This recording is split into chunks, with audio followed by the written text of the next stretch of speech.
Hello. Hello. Welcome back to Fate Stay Night.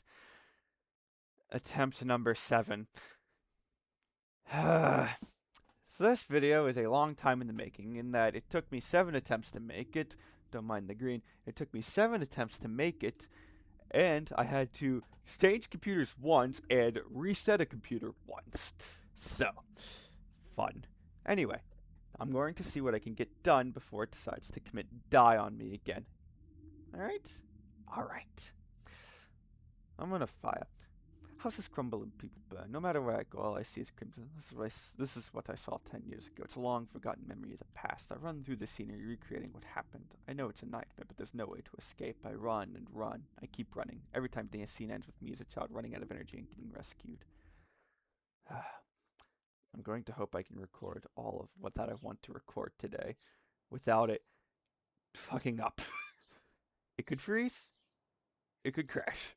OBS itself could crash, which is minor. Okay? OBS crashing is the worst that could happen. I wake up feeling wrong. A hand on my forehead tells me I'm sweating even though it's winter. It's late. Clock reads past 6. I hear the soft sound of chopping from the kitchen. Sakure's early. Not really the time to be impressed by what an early riser she is. I need to hurry up and get ready so I can help her with breakfast.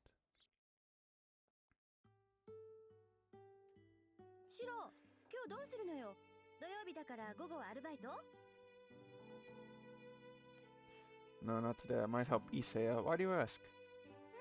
別に暇だったら道場の方に遊びに来てくんないかなーって。私、今月ピンチなのだ。A bind? Why? お財布事情がピンチなの。誰かがお弁当作ってくれると嬉しいんだけどな。Yeah, not happening. It's your mess. You can afford to miss a meal or two.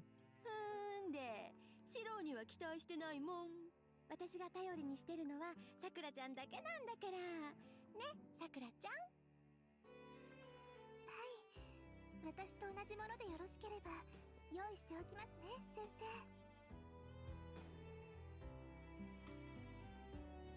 オッケーオッケー。じゃあ今日は一緒にお昼を食べましょう。Oh. Breakfast goes smoothly. Today's menu includes typical sides. The main dish is braised lotus root, konyaku, and chicken. Sakura probably didn't make such an elaborate dish for breakfast. I'm guessing she made extra to pack for lunch. Sakura is a member of the Kyudo Club and Fujini's club's faculty advisor. Nobody would think it was weird for the two of them to have the same lunch. そういえばシロウ、今朝は遅かったけど何かあった？ Fujini looks my way as she sips her miso soup. As much as she's kind of out there most of the time, she's pretty sharp about this kind of thing. I had a dream about the past and woke up feeling crappy. That's it. なんだ、いつものことか。なら安心かな。It's not an interesting topic for Fujini, so she shifts the conversation in another direction. That doesn't bother me one bit. 10 years ago, I used to have nightmares a lot back when I couldn't shake the memory of that fire, but as time went on, those nightmares grew less and less frequent, and I've gotten to the point where the dreams don't bother me anymore. I've been told my nightmares were pretty bad back then, though. If Fujini was already with us by then, she's been sensitive about changes in me since. シロウ、食欲はある？今朝に限ってないとかない？ Nope, I'm fine. So quit using my dream as an excuse to try stealing my food. シロウが強くなってくれて嬉しいけど、もうちょっと繊細でいてくれた方がいいな、お姉ちゃんは。Right back at you. Since I'm basically your younger brother, I kind of wish you had a more delicate and sweet yourself. We both huff and turn our heads away from each other. Delicate. Seeing that as a sign that I'm fine, Fujini smiles in relief. Honestly, I appreciate her consideration, but I know she'll get an ego about it if I say it directly, so I pretend to grunt and protest. Sakura looks puzzled by the interaction. Don't worry about that. Don't worry about that. Soon after Fujini leaves, I lock up, but Sakura and I leave as well. 先輩、今日の夜から月曜日までお手伝いに来れませんけど、よろしいですか? That's fine. Besides, it's the weekend. I bet you have friends to hang out with, so don't worry about me. そんな、違います。そういうんじゃないです。本当に個人的な用事で、ちゃんと部活にだって出るんですから。だから、何かあったら道場に来てくれれば何とかします。I know things about her.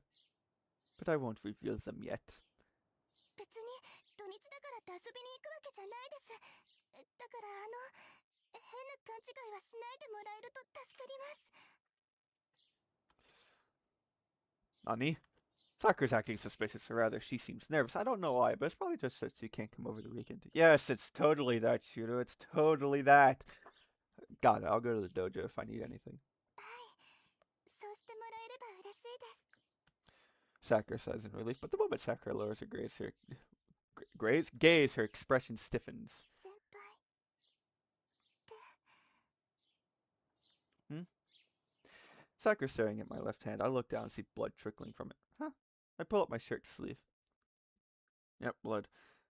The hell? Did I cut myself with something last night? But I don't feel any pain. It looks like there's a welt on my hand. The bruise stretches all the way from my shoulder to the back of my hand. It looks like a snake is trying to reach my palm from the top of my shoulder.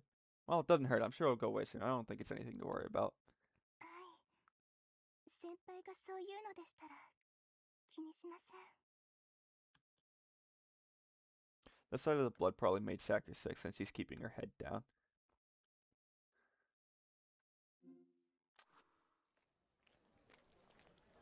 Sakura heads to the club while I head to the school building. The schoolyard is filled with athletic club members training. The morning's practically brimming with enthusiastic energy. But something feels strange. Everything in the school is as usual. The students exercising for morning practice are lively, and the new school building is spotless. Maybe it's just my imagination. Ooh, crazy effect. But when I close my eyes, the mood changes drastically. I know who's behind. The building walls feel strained like memories have latched onto them, and the students themselves seem like empty dolls. Maybe I'm just tired. No, yeah, you're just tired. Absolutely. It's just that. I shake my head to clear it and head onto campus.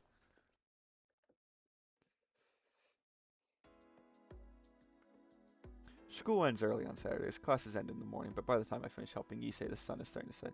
Guess it's time to go home. I pack my bag and leave the classroom. Oh, good! It's purple fucker! But then... Oh...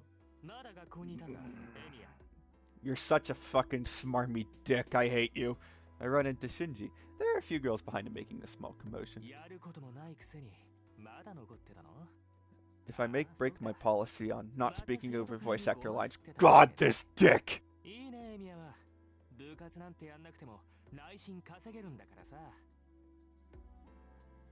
I'm not helping the student council, I'm just helping the school by repairing old equipment since we all use it, you bastard. よく言うよ。エミヤに言わせればなんだって当たり前だからね。そういういい子ぶりが勘に触るって前に言わなかったっけ? Oh, I piss you off. I piss you off. I don't remember. I probably wasn't listening if you did. You say that kind of stuff all the time. そうか。それじゃあ学校にあるものなら何でも直してくれるんだ、エミヤは。It's impossible to fix everything. The most I can do is take care of things like everybody should. なら頼まれてくれよ。うちの弓道場さ、割と散らかってるんだよね。弦も巻いてないのが溜まってるし。暇ならさ、そっちの方もよろしくやってくれないかな。元弓道部員だよ。生徒会になんか尻尾振ってないで、たまには僕たちの役に立ってくれ。ちょっと先輩、それって No, pushing your work onto me. These lines mean nothing, and the girls behind Shinji are awfully chatty. They seem to be Kyudo members, but since I don't recognize any of them, they must be members Shinji recruited recently. Oh, good, his posse. 鍵の場所は変わってないから勝手にやっといてよ。文句ないよね、エミヤ。No, I don't mind. I've got some time on my hands, so it's no problem. Thank you. それじゃあ行こうぜみんな。つまんない雑用はあいつがやっといてくれるってさ。God, I hate the smarmy dick. Nope, I don't need to hear that. I cleaned the Kyudo dojo without any problem since I'm familiar with it. It's a big room, so it took a while, but it was kind of fun cleaning the place I used to spend so much time in until a year and a half ago. This will become important later. Take notes. Midway through, I considered trying to shoot a bit, but decided not to. It'd be rude to be to the owner of the bow. Rejoin. If I want to shoot, all I have to do is bring in my own bow and visit. I look at the time. It's way past curfew. It's a little after 7. The school gates must be closed by now, so there's no need for me to rush out. Now that I look closer, I don't remember the dojo being so dirty before. There's dirt and grime all over the place, like behind the bow rest in the club room. Well, I guess another hour or two wouldn't make much of a difference at this point, so I've already started. I might as well clean every nook and cranny. My speaking and thinking voices are exactly the same in that I don't think often and I speak rarely. The window's starting to pick up. It's so cold my cheeks start to sting. Yeah, that's February for you. Fuyuki typically isn't cold.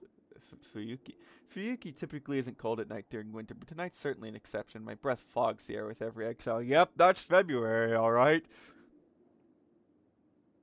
No wonder it's darker than usual. The moon's hidden tonight. I look up and there's no light in the sky. The strong wind sends the clouds spinning across the night sky. Gee, I wonder why that could be. Curfew is long past and there's no sign of life in the empty school. Not so much as a sound can be heard on campus. Are you sure about that? It seems to be covered with colder air than any place in town.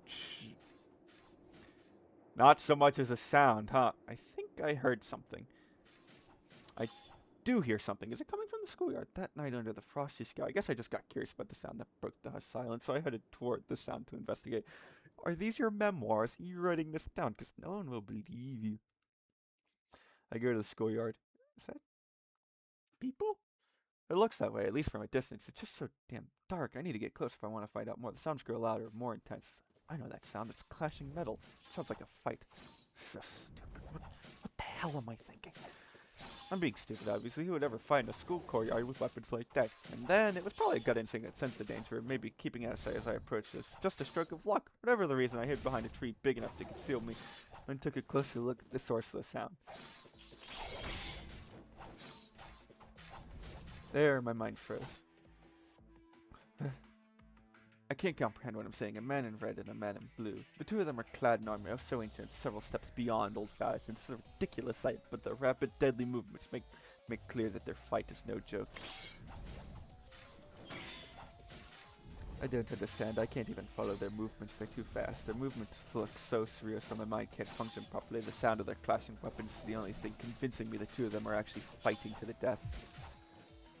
But there's one thing I'm sure about. They're not human. They have to be something else in the guise of humans. My magecraft training isn't why I know this. Anyone could see that these two aren't human. To start, humans just can't move like that. Nobody shouldn't get involved with whatever that is. I can feel their intent to kill even from a distance. I'm going to die. My body instinctively knows before my brain kicks in, and I just won't live if I stay here. My racing heart is proof of that. I sense that living things designed only to kill. No knife or blade would be a match for whatever they're wielding. They are clearly meant only to kill. I suddenly remember yesterday's murders. The family that fell victim is said to have been killed by a bladed weapon. Damn. I shouldn't stay and watch another second, but I can't move a muscle. I can hardly breathe. My mind is telling me to flee, but something else tells me they'll find me the second I move. More than any internal conflict, though, I'm just paralyzed. I'm more than 40 meters away from them, but I still imagine getting stabbed in the back with that spear. I can't breathe.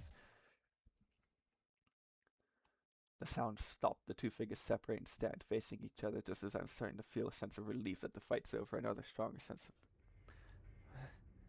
My heart feels like it's shivered up in my chest. The numbness in my body turns to convulsions. I clench my teeth in an effort to compose myself. Unbelievable. Who the hell is that guy? A nauseatingly high amount of magical energy flows into the man in blue. Kiritsugu once demonstrated to me how to draw magical energy from one's surroundings. It was a kind of magecraft so beautiful that impressed even an apprentice mage like me. But this is different. The same way even a simple act of drinking water can look revolting if done excessively. See also Terare, the man who couldn't stop eating. The man in blue appears to be binge eating. The sight is so extreme that anyone with magical energy would find it repulsive. He's going to die. The man in red is dead meat. The attack will be infused with more magical energy than anyone could possibly defend against. He's going to die. That inhuman something in the guise of a man is going to die. But can I just let this happen? That question shakes me out of my paralysis. My body is suddenly freed. I take a deep breath. The man in blue glares in my direction. The man in blue crouches in a way that tells me one thing. I'm his new target. My legs are moving before I even have the thought of running. The rest of my body finally realizes it's time to flee from my life, and suddenly all my energy is being poured into doing exactly that.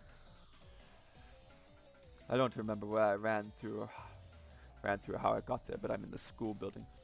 You genius here. I regret my own actions as I huff and puff. I should have run toward town. I've got to be the world's biggest idiot, thinking I can escape by running into an empty building. A school of all places. There must have been other, better places to hide. What the hell convinced me I'd die if I didn't run to begin with? My chest burns from all the running. I turn around, but I don't see anything pursuing me. The only sound is my own footsteps. I finally stop. My feet can barely move another step. I gulp down lungfuls of air, trying to slow my heart down, and I breathe a sigh of relief. I survive. What the hell was all that? I try to recall what I just saw as I catch my breath. One thing's for sure, I definitely wasn't meant to see that. Things that looked human fighting in the schoolyard tonight. That's all I can really remember, but I'd seen something else out of the corner of my eye. I think there was also someone else. I can't remember what they looked like, though. Honestly, I couldn't afford to look at anything other than the two figures locked in combat, but finally, the voice comes from right in front of me. Ah, look, it's the potato. I can't breathe. My mind goes blank. I can't think, but I know that I am going to die.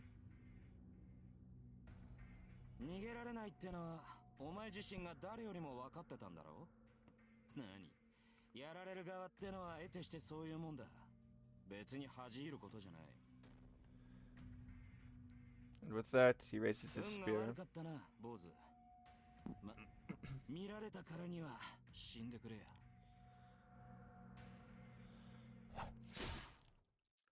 No mercy, no compassion. His spear pierces my heart. I didn't even have time to dodge. No training I ever did prepared me for this. I knew that I was going to die, and I knew the spear was going to impale me, but I couldn't move.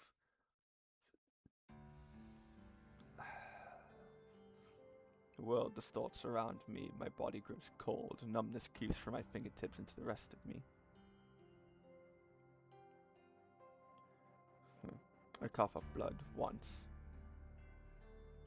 I felt like there should have been more, but it was just the one cough. That spear must have been special. My blood slows and grows stagnant. My heart just stops, all from a single strike of that spear.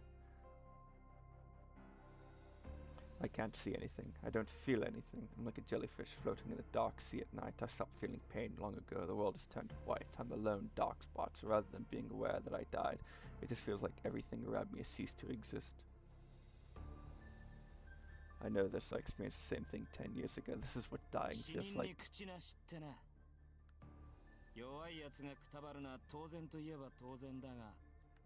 My eyes can't focus.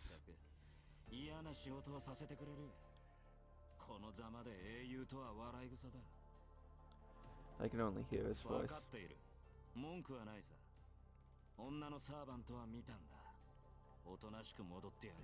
He sounds so irritated. Afterwards, I hear footsteps fading down the hallway.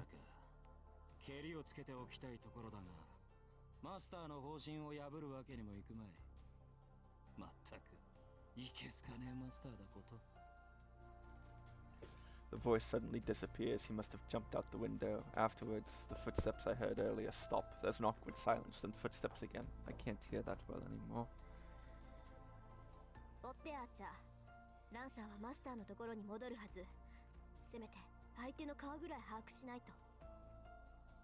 I don't know who's talking. I muster up all my concentration as my mind fades, but I still can't put my finger on it. All I can hear now is the sound of my breathing. My lungs must still be functioning. I hear a loud, whistling sound coming from my mouth like a passing typhoon. I sense somebody peering into my face. My breathing must be loud as the person reaches their finger out to try and close my mouth. Whoever it is, they grit their teeth, seeming troubled. The moment I hear that sound, the person touches me without hesitation.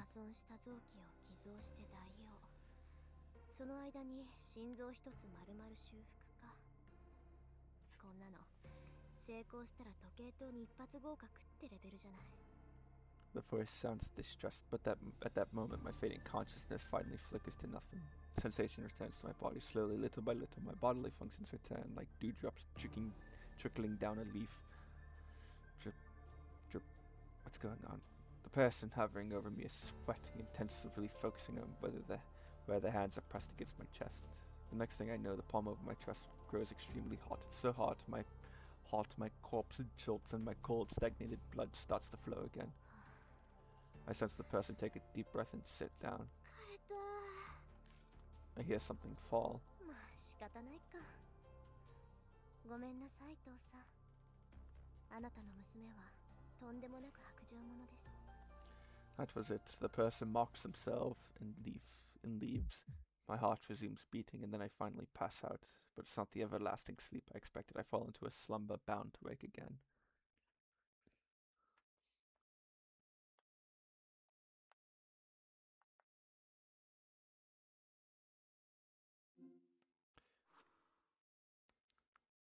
Oh boy. So I don't know if you could notice, but my computer froze in the middle of this. So I'm re-editing. I'm editing around it in order to actually have something to deliver. I'm hoping I could fix this issue over the weekend. I wake up suddenly. I feel sick and my body aches every time my heart beats. A sharp pain stabs my head. What happened? My intense headache prevents me from remembering anything. My body is cold and stiff, likely because I've been sleeping in the hallway for a long time. The only thing I can figure out is that the chest area of my uniform is torn and my blood stains the hall floor. My head feels hazy as I get at the spot where I've been lying. Looks like a murder scene. Seriously. Was my chest stabbed? I fight down a surge of nausea as I head into a nearby classroom. Staggering, I open a closet and pull out a rag and bucket. What the hell am I doing? I'm still confused. I encountered something unbelievable, then it murdered me. But here I am, still trying to clean up after myself. How stupid to be. Damn, it's not coming out. I wipe at the floor with a rag. I thought I managed to wipe off the blood despite the incredible weakness in my whole body, then gather up everything scattered around the floor and shove it in my pockets. This may be my way of hiding any evidence. I must be doing such stupid stuff because my head's all hazy. I put the rag and bucket away, stagger out of school like a zombie. My body heats up with every step I take. It's so cold outside, yet my body seems to be on fire.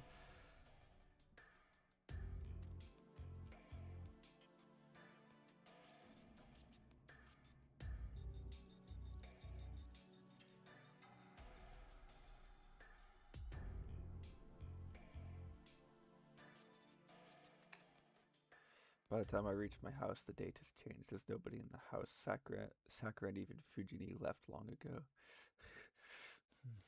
I collapse on the floor. Lying on the floor is what lets me finally calm down a bit. I inhale deeply.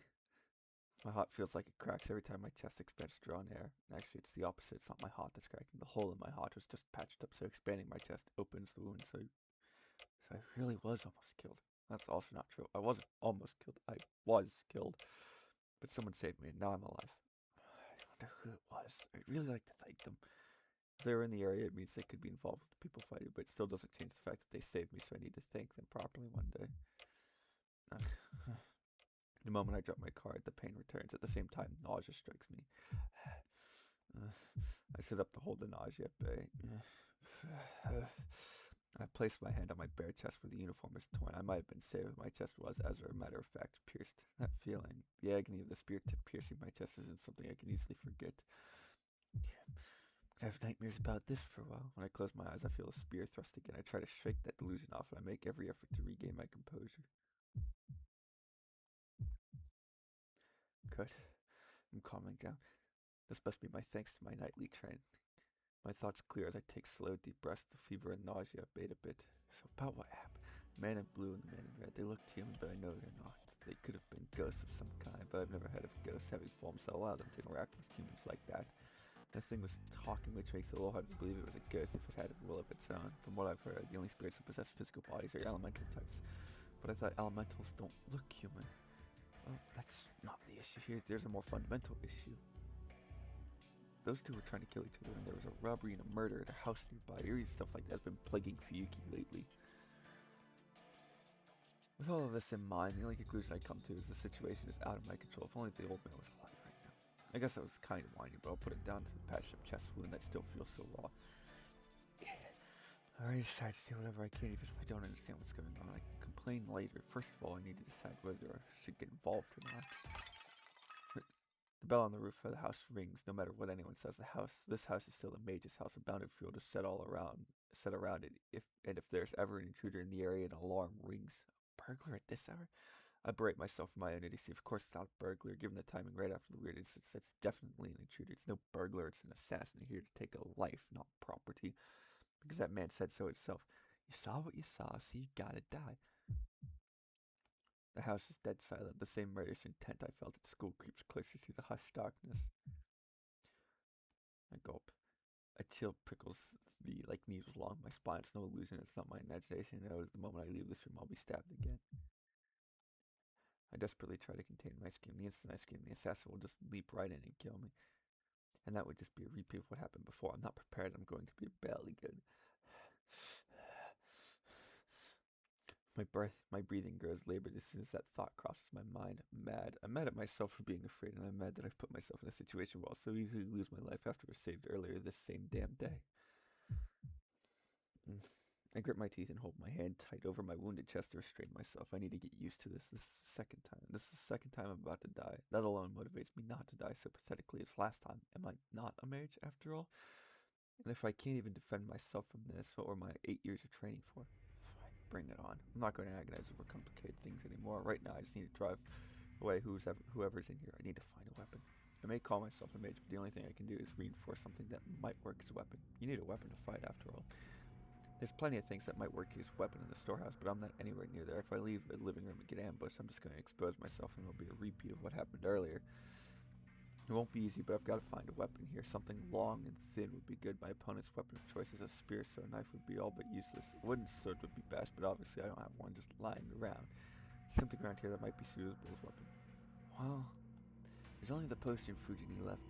I can't help but feel utterly dejected, but the desperation makes me all the more determined. The situation's so bad it can't really get any worse. And all that's left for me to do is move forward until I have no energy left. Trace on.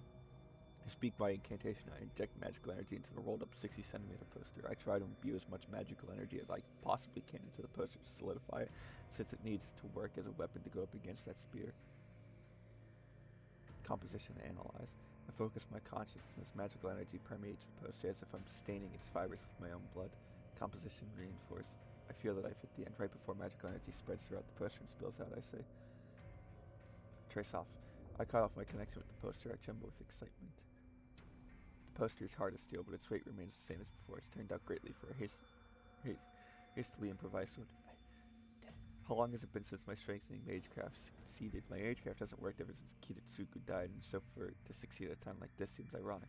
Either way, now I may be able to defend myself, at least have some discipline in swordsmanship. I grip the poster with both hands and stand in the middle of the living room. If I stay here, I'm dead, but I don't think I can make it outside of the mansion either, so I just need to head to the shed and make a stronger weapon there. Just as I start trying to hype myself up, every hair on my body stands on end. I'm not sure when he got in, but the guy drops down from the ceiling straight toward me. A silvery flash strikes my head from above. I can only assume he came through the ceiling and he descends on me, meaning to skewer my head. Why, you... I roll forward in a frantic dive. The man lands with inhuman grace as I clumsily roll out of the way. I stop myself quickly and get to my feet, makeshift sword at the ready. The guy turns lazily, looking bored.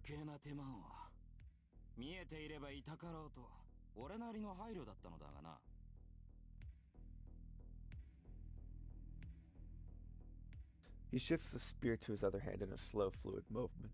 I don't know why, but it doesn't seem as aggressive as he did at the school, which might give me a chance of escaping him.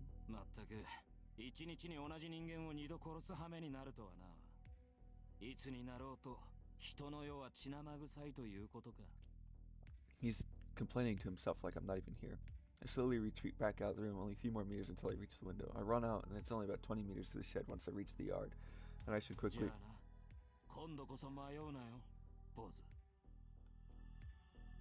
He says it almost absent-mindedly, like it was just an afterthought. Pain shoots up my right arm. It all happens, and he thrusts his spear forward, not even giving me time to react. I should have died for a second time right there. The makeshift sword in my hand spared me that fate. He probably thought I had just been holding a roll of paper. He struck as if I hadn't been holding anything at all, but the reinforced paper sword deflected the attack, so it only grazed my arm. His expression goes blank. His casual attitude from earlier vanishes entirely. He watches me now like a feral animal eyeing its prey. Crap, I was clearly wrong thinking things would be okay. This thing before me is some kind of demon unbound by logic. I keenly realized that letting my guard down even for a second was beyond ludicrous. That's right. Desperate as things are, I should have just made a break for the window right after whatever miracle let me dodge a strike from above. ただの坊主かと思ったが、なるほど。微弱だが魔力を感じる。心臓をうがたれて生きているってのはそういうことか。The end of his spear points towards me. I can't block that. There's no way I'll be able to block that swift attack. I could have at least braced myself if he had a sword, no matter how fast he might be with it, but he's holding a spear. A sword is a whole line, but a spear is only a point. How am I supposed to block a point when I can't even see how fast it moves? いいぜ。少しは楽しめそうじゃないか。The man drops into a lower stance. In a flash, the spear swings in sideways. I instinctively parry the blow aimed at my face. いい子だ。ほら次行くぞ。 It's a cyclone. I'm not sure how he's moving a spear in this small room, but it traces a beautiful arc without even touching the walls. Ugh. The next swing comes from the opposite side, aiming at my torso. Ugh. The force of the swing bends my makeshift sword as I try to parry. Blanche, is that a hammer he's swinging? Damn, the numbness in my arms telling me that they might be broken. How about you? I instinctively swing my sword. He must be mocking me with the way he keeps flicking his spear at my sword without drawing back at all. Numbness creeps into my arms. After going on the attack, my makeshift sword bends even more and the man's spear changes trajectory slightly. 使えねえな。機械をくれてやったのに無駄な真似しやがって。まあ、魔術師に切り合いを望んでも仕方ねえんだろうが。 He moves like this is just a game. Such confidence. He'd been letting me take a swing at him after he took a couple shots at me. I wasted my one opportunity as nothing more than a stopgap, so he sees no point in continuing this. 拍子抜けだ。やはりすぐに死ねよ、坊主。 The man readies his spear again. Don't jump to conclusions. During that microscopic opening, say what you want, dumbass. I don't turn back to look. I just leap backward through the window.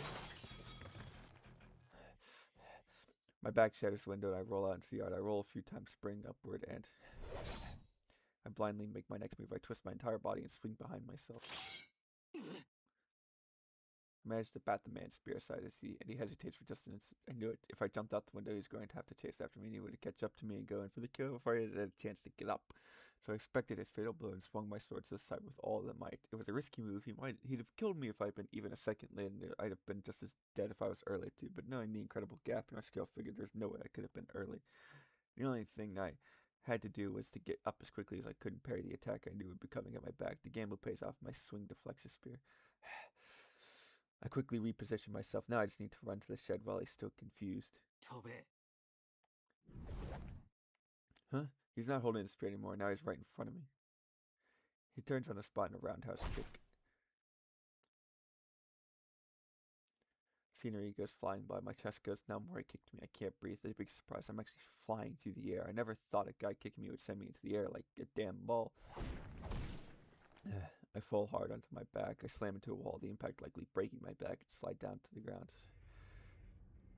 I can't breathe. My vision blurs. By a stroke of luck, he's thrown me into the shed I wanted to reach. I lean against the wall, trying to rouse myself. I try to track the man through the blurry eyes. He kicked me nearly 20 meters away. The guy picks up his spear and rushes straight at me. I'm going to die. There's nothing I can do now. He's going to reach me. If I don't want to die, I need to get up and parry his hit. The tip of the spear as I can't even look back at it. My body on the verge of collapse partially greets the spear.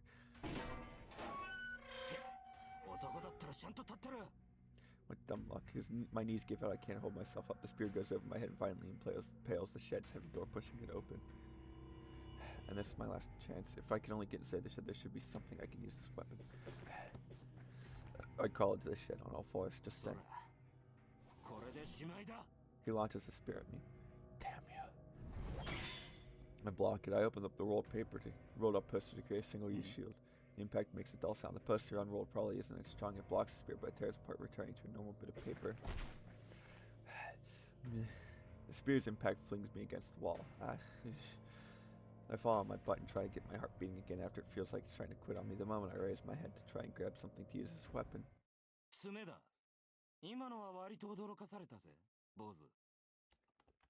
The man points his spear in front of my face. I can't do anything else now. His spears point directly at my heart. I know this feeling. It's the scent of death assailing my nostrils, reminding me of the pain I felt a few hours ago. しかし、わからねえな。起点は聞くくせに魔術はからっきしときた。筋はいいようだが、まだ若すぎたか。I don't hear the man's voice. My attention is focused on the weapon pointed at me. Obviously, the moment he thrusts, I'm dead. What is there to think of も at し this やと point? は思うが、お前が7人目だったのかもな。ま、だとしても、これで終わりなんだが。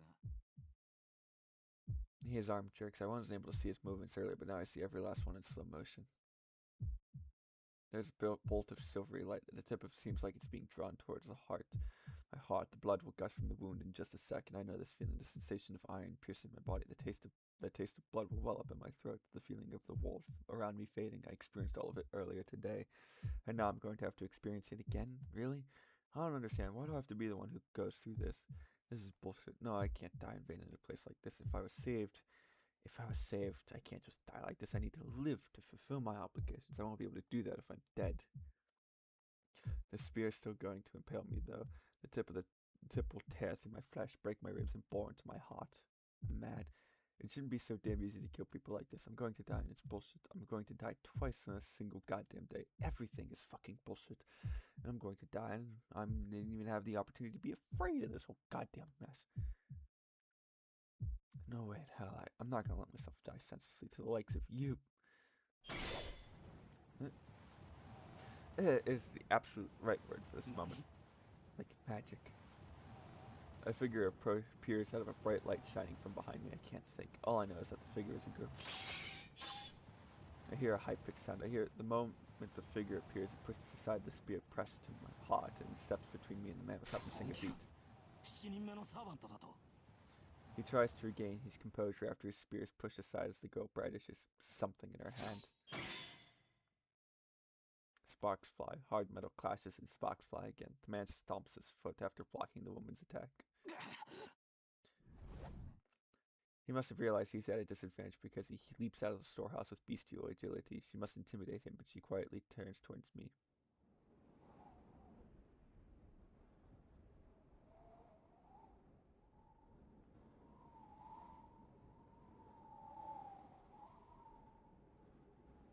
The wind is strong today. The clouds slide away and the moon shines for a brief instant. The silver moonlight shines into the shed, illuminating the girl who appears like a knight. I'm speechless, and it's not because I've been confused by all the things that just happened. The girl before me is so astonishingly beautiful that I'm at a loss for words. The girl's eyes, like precious jewels, stare at me without emotion. Her voice sounds so valiant. Master? I can only repeat her words back to her. I don't understand what she's saying, nor do I know who she is. All I know is that this slender, delicate-looking girl is similar to the man outside. She says nothing, continuing to look at me in silence. I don't know how to describe her. She's special, so special that I forget entirely about the man outside, even though he might attack at any moment. Time seems to have stopped. Even the fear of death I felt moments ago vanishes, and there's only the girl standing before me.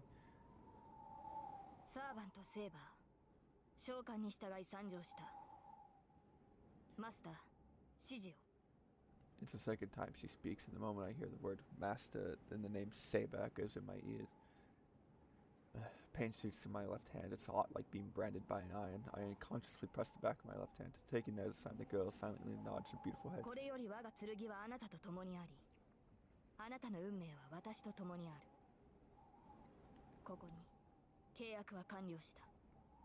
Contract? For what?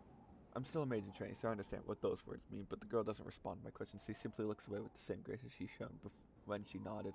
She turns toward the shed through and outside the man readies his spear. I'm going to leave this one off here, and I will catch you next time. I will catch you next week. Goodbye. See you next time.